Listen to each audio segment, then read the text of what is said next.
শোইচিরো Honda জীবন যুদ্ধে জয়ী এক সৈনিকের নাম শোইচিরো হোন্ডা, যিনি বারবার ব্যর্থতার পরও সফল হওয়ার স্বপ্ন দেখেছেন।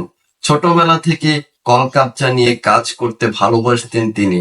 মাত্র 15 বছর বয়সে বাড়ি থেকে বের হয়ে যান, অথচ তার কোনো প্রাতিষ্ঠানিক শিক্ষা ছিল না। চলে যান রাজধানী শহর টোকিওতে এবং কাজ নেন একটি গ্যারেজে, যেখানে কলকাতা পরিষ্কার ও মালিকের বাচ্চাদের দেখাশোনা করতেন তিনি। ইচ্ছে ছিল টয়োটা কোম্পানিতে ইঞ্জিনিয়ার হিসেবে যোগদান করবেন, কিন্তু সাক্ষাৎকারের পর চাকরিটা আর কপালে জোটেনি। তাই বলে তিনি থেমে যাননি। নিজ ঘরে বসেই বানাতে শুরু করেন স্কুটার।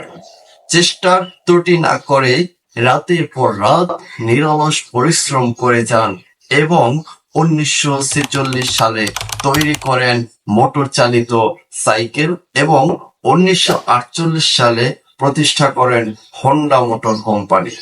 শ্রম ও সাধনার বদৌলতে এই কোম্পানি হয়ে ওঠে বিশ্ববিখ্যাত হোন্ডা কোম্পানি। সফলতা তাকে দারুণভাবে বরণ করে নেয়।